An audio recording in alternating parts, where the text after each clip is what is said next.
Hi, welcome to part one of one-dimensional kinematics.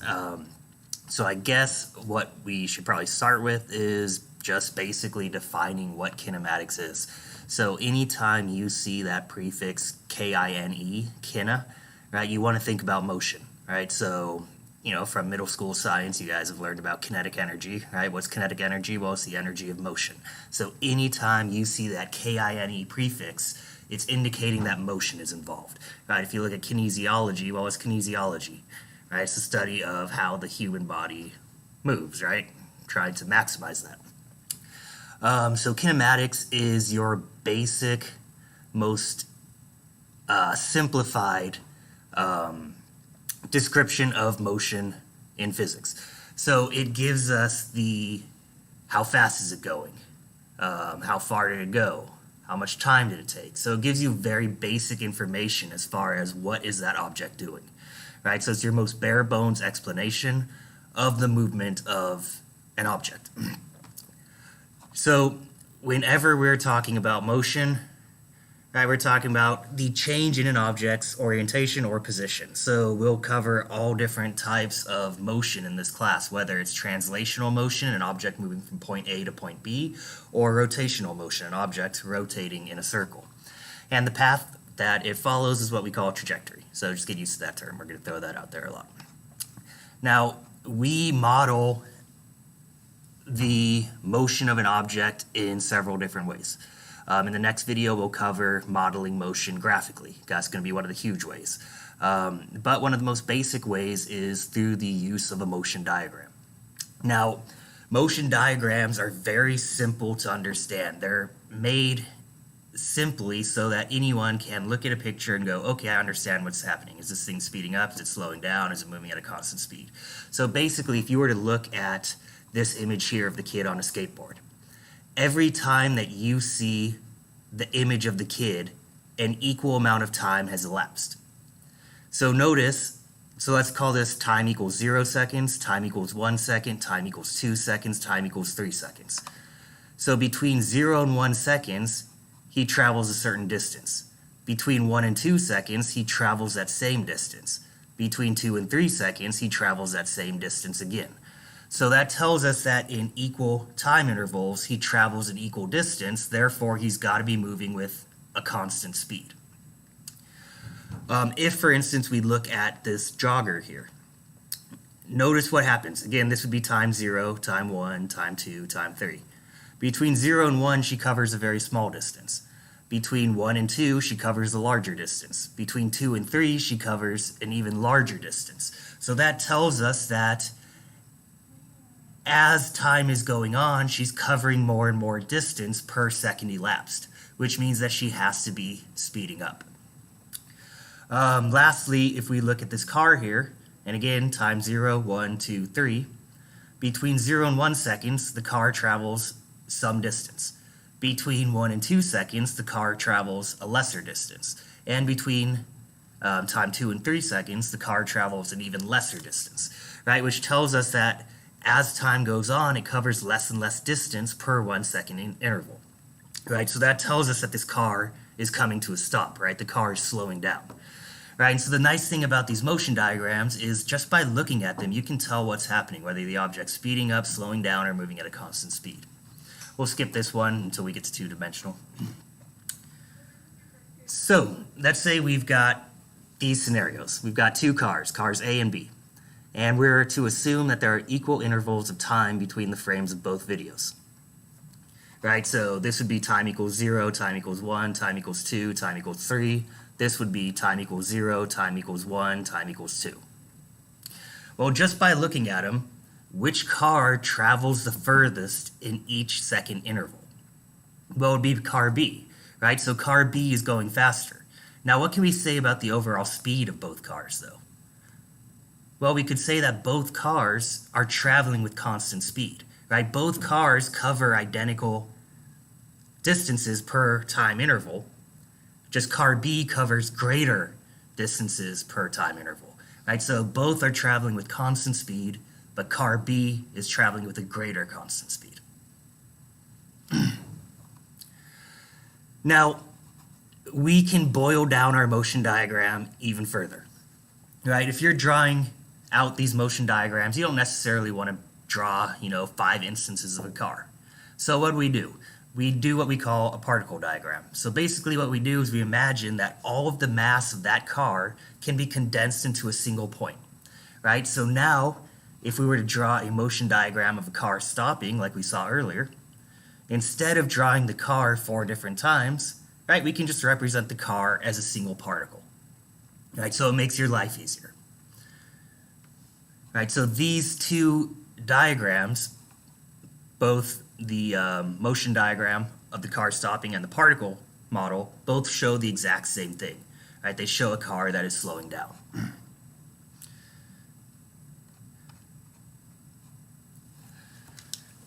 Alright, so in example 1.2, we have 3 motion diagrams that are shown, which is a dust particle settling to the floor at a constant speed, which is a ball dropped from the roof of a building, and which is a descending rocket slowing to make a soft landing on Mars. So go ahead, pause the video, see if you can't figure these out before continuing. Alright, so let's go through these one at a time. If we look at diagram A, what do we notice about the distances between, or the distances traveled in each time interval? Right, we notice that the distances are increasing as time goes on.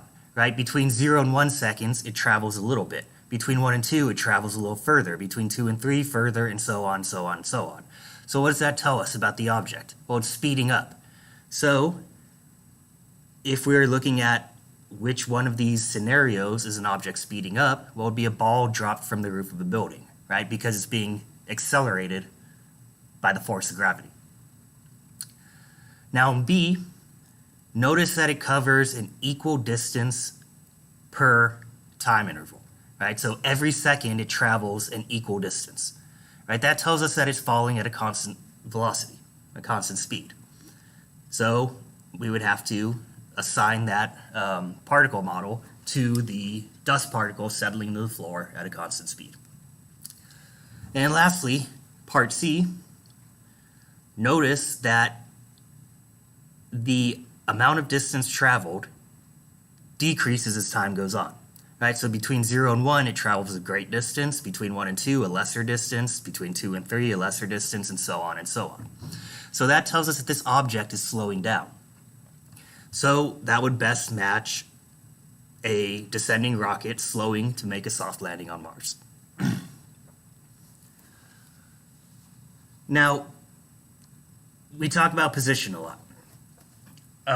Keep in mind, though, that when you're talking about position, there has to be some reference point, right? You can't give your position without referencing where you're measuring that position from.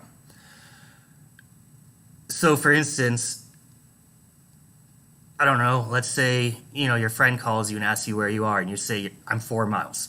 Well, does that tell your friend anything about your position? 4 miles from where? 4 miles from the school, 4 miles from their house, 4 miles from Wendy's, right? There needs to be some origin that you are using as your 0 point, your reference point, right? And so if you look at figure 1.7 there, notice that anything to the left of your reference point is a negative position, anything to the right of your reference point is a positive position, right? So you want to throw out kind of what math has taught you about negatives. A negative in physics simply implies direction. So if you have a negative position, it's simply saying that you are to the left of your reference point. If you have a positive position, it simply says that you're to the right of your reference point. So it just indicates direction.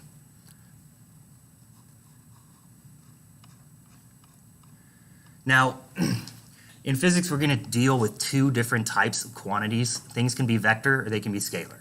Now, scalar quantities only have magnitude. You're going to hear that term a lot. Magnitude simply means a numerical size. So if, let's say, we're talking about your most common your most common scalar quantity that we use, which is speed, right? It would be 60 miles per hour.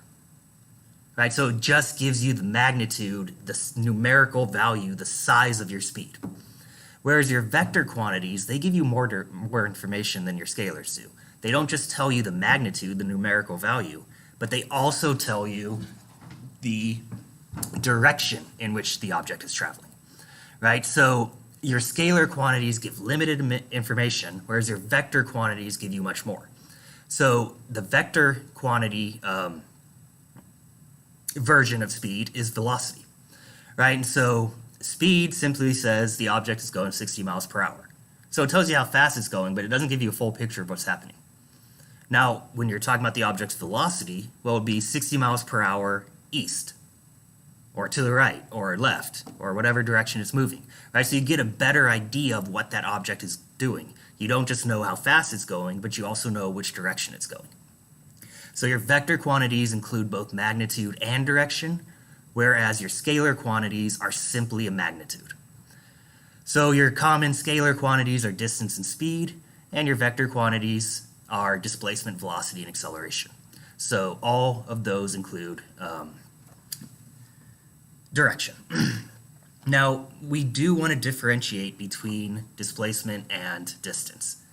Now, a lot of times we're going to use those terms interchangeably just because often they are the same thing, but in the back of your mind, you want to keep in mind that there is a distinction, right? Your displacement is your change in position. So how far from where did you start did you end up? And it's a straight line between those 2 points. Whereas your distance is the actual path that you took. So, for instance, take a look at the image right there. So that the blue arrow represents the path taken by, let's say this is a person on a hike. So he starts off and he takes that curvy path, right, and ends up all the way down at the bottom, right, at the head of the arrow. So the distance he traveled might have been, let's say that represents 16 miles. It was a 16-mile hike. But that's not his displacement. His displacement is represented by that green arrow. How far away did he end up from where he started? And that may only be 4 miles, right? So displacement and distance are not necessarily the same thing, right? If you're on a hike and let's say you go 4 miles this way, 4 miles this way, 4 miles this way, and 4 miles this way, well, the distance you traveled is 16 miles, right? But what's your displacement? Well, if you ended up back where you started, your displacement is 0. And sorry, I'm trying to get a better camera so I can actually use the board a little better. Just bear with me for now. All right, so let's say we got Sarah. She starts at a positive position along the x-axis. She then undergoes a negative displacement. What can we say about her final position? All right, so let's say this is our 0 point. We don't know where, and this is your positive, right, and this is your negative. Well, if this is your 0 point, we just know that she starts somewhere along this positive axis. Now, do they give us enough information to even determine what her final position is?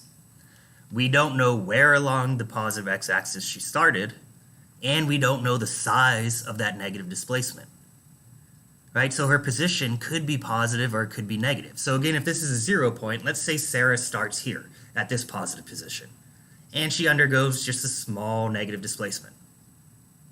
Well, she's still on the positive position side of your 0 point. Right, so she could be positive position. Or she could start here and undergo a great negative displacement and end up on the left side of your 0 point, right? In which case her position would be negative. Right, so we don't know enough information to determine what her final position is without knowing where along the positive axis she started and how great that negative displacement was.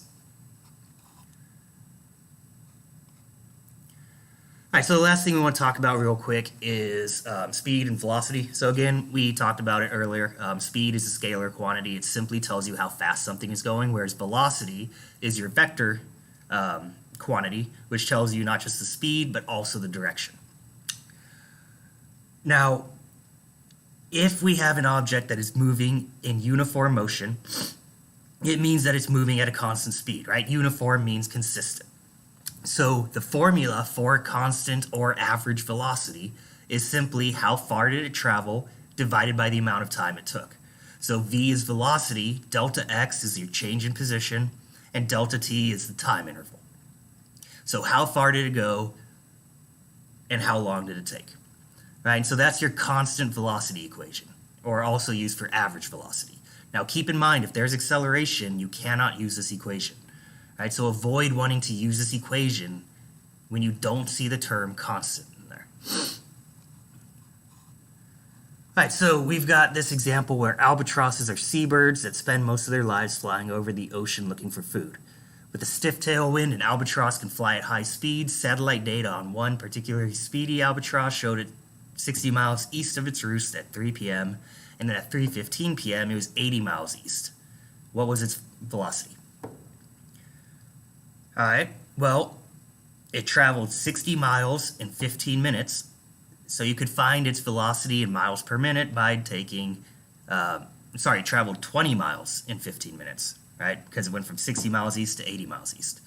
So you take your 20 miles divided by the 15 minutes, that gives you your speed, your average velocity in miles per minute. And if you want me to work that one out during the live session, I will. But keep in mind, right, there's a difference between something moving at constant velocity and an object's instantaneous velocity. An instantaneous velocity is how fast was the object moving at any given moment in time. So for instance, if, let's say you traveled from here to Austin, and it took you 2 hours. Right, well, you could use the distance from here to Austin and the 2 hours that it took you, and you could find the average speed at which you traveled. Now, were you traveling that speed the entire 2 hours? No, sometimes you were blasting at 90 down the highway, which don't go 90 down the highway. Sometimes, you were sitting at light, sometimes you were sitting at traffic, so your instantaneous speed, your instantaneous velocity changes, right, throughout that trip. So keep in mind there's a difference there between your average velocity and your instantaneous velocity.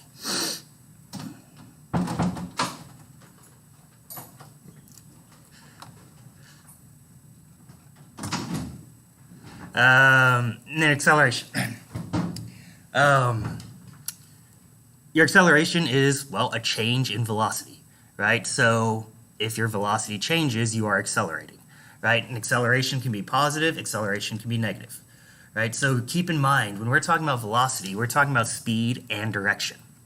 So when we're talking about acceleration, acceleration is any change in velocity, meaning any change in speed or any change in direction.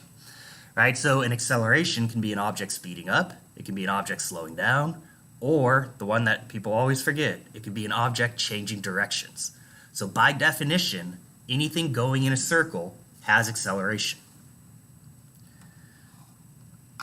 Take a look at the units. We're going to be using meters per second squared, seconds, and kilograms. These are going to be your SI units, so make sure you're comfortable with those.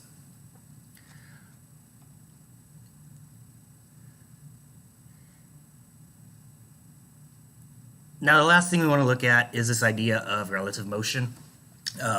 Motion is all relative based off of the observer.